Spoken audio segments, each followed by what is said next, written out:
Bien, est-ce que je peux demander un peu de silence aux bavards au fond de la salle, s'il vous plaît?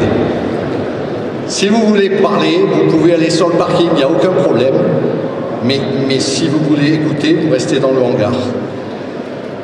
Mesdames et messieurs les élus, messieurs les officiers généraux, chères aviatrices, chers aviateurs, chers anciens, chers amis de la 5e escadre de chasse et du 1-5 Vendée. Il y a 3 semaines, nous célébrions avec audace et panache les 90 ans de l'armée de l'air et de l'espace, sur le lieu même de ses origines aux petites écuries de Versailles.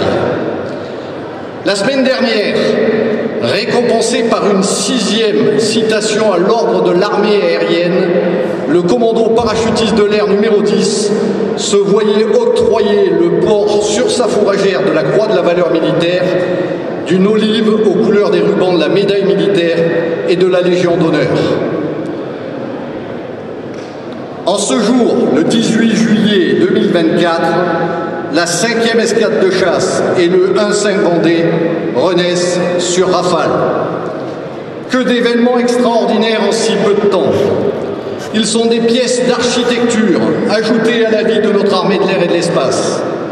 Ils sont des étapes qui témoignent que notre armée de l'air et de l'espace est dynamique, qu'elle évolue et qu'elle continue de devenir. Et il faut des journées comme celle-là pour s'en rendre compte, car dans la vie de tous les jours, on est parfois aveugle à l'évidence. Cette journée qui nous rassemble aujourd'hui sur cette belle base aérienne d'Orange, dans une ville qui m'est si chère, qui m'a vu naître et m'a vu grandir, est unique à plusieurs titres. Elle est tout d'abord le témoin des forces qui existent au sein du ministère des Armées et de l'armée de l'air et de l'espace pour bâtir des locaux hors normes que nous venons de visiter en partie, et ce, en respectant les courts délais fixés que l'on croyait impossibles à tenir. Elle est également une journée pleine de sens, parce que chargée d'histoire et de tradition. Elle est enfin une journée pleine d'humanité et de camaraderie, parce que chargée des émotions et des souvenirs de toutes celles et de tous ceux qui ont vieilli ensemble sous la bannière de la 5. Beaucoup d'émotions donc, et je voudrais commencer par féliciter le commandant des troupes, le lieutenant-colonel Rosset, et l'ensemble des personnels présents sur les rangs pour l'excellente tenue de la cérémonie, malgré le cagnard. Il est où le colonel Rosset? Merci à vous. Je voudrais féliciter et remercier le lieutenant-colonel Xavier Romer qui quitte son commandement après 2 années à la tête de l'ESTA. Il est où? Il est là. Mon colonel, vous avez parfaitement accompagné le transfert de l'activité de formation Mirage 2000 vers la base aérienne 133 de Nancy-Ochet et préparé l'arrivée du Rafale pour être au rendez-vous aujourd'hui. Merci pour votre travail et votre dévouement et bon vent, je crois, à la DGA sur une autre base aérienne dans le sud-ouest de la France. Je voudrais féliciter également les nouveaux arrivants à la tête de l'escadre, du Vendée et du Baronnie. Le lieutenant-colonel Aurélien Declerc, le commandant Pierre Cagnac et le lieutenant-colonel Mathieu Flalot. Aurélien et Pierre, vous prenez vos fonctions après de longs mois de préparation au sein de la 30e escadre de Mont-de-Marsan. Mathieu, lauréat de l'école de guerre, vous avez quitté la BAC l'an dernier et vous connaissez parfaitement le Rafale. Vous formerez tous les 3 un trinôme performant, veillant à assurer la montée en puissance de l'escadre et des unités. À tous les 3, je vous demande d'être à la hauteur de la confiance qui vous est faite, commander avec détermination, dignité et discernement les femmes et les hommes que je vous confie.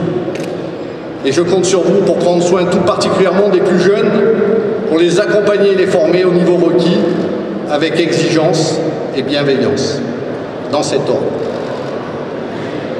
La cérémonie a été chargée d'émotions pour les nouveaux, mais également pour les plus anciens, comme moi. Lorsque le général Bélanger, ici présent, est sorti des rangs pour recevoir la cravate de commandeur de la Légion d'honneur, qui récompense un parcours exceptionnel.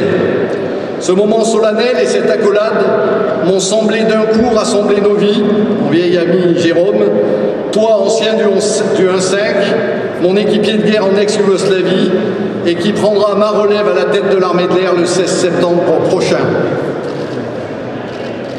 Vous le voyez, au niveau individuel, quelle que soit la hiérarchie, il y a des liens forts qui s'établissent entre aviateurs et qui permettent à chacun d'avancer, de grandir.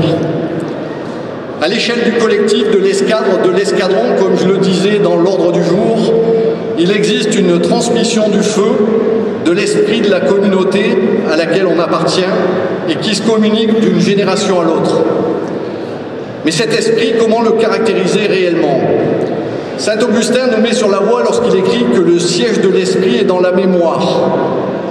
Eh bien, c'est cette pensée qui a prévalu lorsqu'il a fallu choisir entre le réveil du 1-5 et le réveil du 2-5. Je ne vais pas refaire les débats que nous avons eus en comité stratégique de l'armée de l'air et de l'espace, mais la mémoire étant celle des hommes et leur temps étant compté, c'est donc le 1-5 qui se réveille aujourd'hui, lui qui a été mis en sommeil il y a 15 ans. L'Île-de-France, qui l'aurait mérité tout autant, patientera un peu.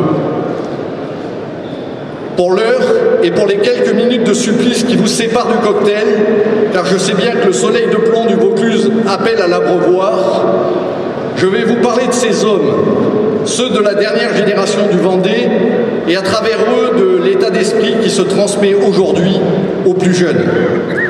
Ces hommes, pilotes et mécaniciens du 1-5, étaient exigeants envers eux-mêmes. Cette exigence, sans surprise, naissait de l'effort du travail. Petit clin d'œil du destin, comme je l'ai dit, travail, c'était le nom originel de l'escadron. Certains ne l'ont peut-être jamais su. Au Vendée, sur Mirage 2000, les performances époustouflantes de l'aile Delta conçue par Dassault, merci mon cher Eric, avec ses commandes de vol électriques qui décuplaient son agilité, auraient pu laisser croire que tout était facile et que les pilotes se la coulaient douce au son des cigales. En vérité, il n'en est rien, car le combat aérien ne pardonne pas la complaisance. Aux commandes, l'avion ne fait qu'un avec le tempérament de son pilote. Sur le cercle à 7, 8 ou 9 G, quand la respiration s'écrase sous la pression ou en interception supersonique, il n'y a qu'un seul juge, la rigueur. En vol, tant vaut le pilote, tant vaut la machine. Cette exigence de la 5 et ce professionnalisme absolu de la défense aérienne ont permis d'atteindre un niveau opérationnel exceptionnel, avec la recherche permanente de nouvelles tactiques, au fur et à mesure que les standards du Mirage 2000 évoluaient et que les enseignements des opérations étaient tirés. Et des opérations, il y en a eu. Oh oui, il y en a eu même beaucoup, un nombre à fatiguer Homère. Déjà sur Mirage F1C, l'escadron était régulièrement projeté en dehors de nos frontières. Wadi Doum, dans la frappe de représailles contre les Libyens en 86. Le 1-5 séjourne régulièrement au Tchad pendant l'opération Manta, à un tel degré que l'escadron est rebaptisé par ses aviateurs Vendée Chari, du nom de la rivière qui traverse Djamena. Les Mirage 2000 ont suivi la même trajectoire. À l'époque, c'est la Bosnie, avec une succession de détachements entre 93 et 95, avant les accords de Dayton. C'est l'Arabie Saoudite et d'Aran, où les équipages vivent l'attentat de Khobar Towers, perpétué par Al-Qaïda en juin 96, et entraînant le départ de la coalition vers la base d'Al-Qarj. D'ailleurs, le lendemain des attentats, les Américains laissent le ciel irakien au seul 1-5 pour patrouiller au nord du parallèle 32. Puis, il y eut les montées en puissance pour le Kosovo à l'automne 98 et le déclenchement des opérations aériennes. La suite, vous l'avez entendu dans l'ordre du jour. Ce que j'ai omis de citer en revanche, ce sont les exercices internationaux en tout genre. Le 1-5 était reconnu pour ses mérites. Il avait été choisi pour effectuer le premier exercice au Brésil, appelé Mistral, sur la base aérienne de Natal. La mission d'appui à l'export fut tellement réussie que les Brésiliens choisirent d'acheter des Mirage 2000. Ce que ne savaient pas les gars du Vendée alors, c'est que ce furent ensuite leurs propres avions qui furent vendus d'occasion à la force aérienne brésilienne. On peut dire qu'ils avaient manqué de essais ce jour-là. On ne sait jamais l'histoire que l'on fait. Le 1-5 fut aussi choisi pour le premier exercice Golfe aux Émirats Arabes Unis, mais aussi pour initier les Polonais aux procédures de l'OTAN, alors qu'ils étaient candidats pour intégrer l'Alliance en 1998. Petite anecdote qui rappellera des souvenirs à certains, le niveau opérationnel des Polonais était à cette époque assez faible, mais ils défièrent les Français en leur demandant de réaliser un atterrissage sur route. Défi que les pilotes du 1-5 relevèrent avec panache aux côtés des MiG et autres Sukhoi. Ces hommes du 1-5 avaient des nerfs, c'est sûr, et un caractère trempé bien à eux. Mais parfois se mêlait à la fierté de ces chasseurs une pointe d'insolence. Comme ce jour où un commandant d'escadrille décroche son téléphone aux opérations et tombe sur le commandant d'escadre qui lui demande « Trouvez-moi un target facile au général de l'état-major pour le vol de demain matin, il faut qu'il se fasse plaisir ». Alors, avec son flegme habituel, le commandant d'escadrille, que tous ou presque ici ont reconnu, répond « Bien pris mon colonel, un target facile, dans ce cas vous volerez demain matin au premier tour contre le général ». Ces hommes aimaient aussi le bar de l'escadrille, où l'on se raconte ce genre d'histoire et où les bouches boivent sec et parlent haut. Vous en ferez l'expérience ce soir. Comme vous le voyez, la défense aérienne agit comme une fièvre. D'ailleurs, il est temps de se refroidir un verre à la main. Avant cela, je veux conclure en m'adressant aux nouveaux qui reprennent le flambeau. Chers jeunes, les hommes dont je vous ai parlé ont des noms. Ils s'appellent Labrial, Creux, Tapresse, Lavigne, Parisot, Dauguier, Mercier, Angèle, Bélanger, Madrange, Bahuon, Kamler, Brocard, Turovski et évidemment j'en oublie. Ils ont des surnoms aussi, Bob, Nayo, Bézou, Tapla, Peyo, Axel, Malco, Diego, Andy, Shrek, et j'en oublie évidemment. Tous ces hommes, ils sont là ce soir. Ils ont vieilli ensemble, en haute altitude, aux commandes du Mirage 2000, pour écrire une page de l'histoire du Vendée. À côté de leurs rides, vous trouverez des cicatrices. Elles portent aussi des noms, elles aussi. Estin, Lartigot, Letty, Valla, Douin, Piselli et j'en oublie évidemment. Chers jeunes, allez à la rencontre de vos anciens. Prenez de l'ASC, apprenez de leurs expériences. Imprégnez-vous du livre de leur vie dans la chasse, où près d'hier, on entrevoit demain.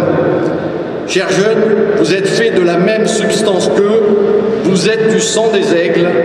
Nous, les anciens du 1-5, avons confiance en vous. L'armée de l'air et de l'espace, comme la France, a confiance en vous. À vous de jouer. Rallumez l'esprit du Vendée. Rallumez l'esprit de la 5. Et à la chasse!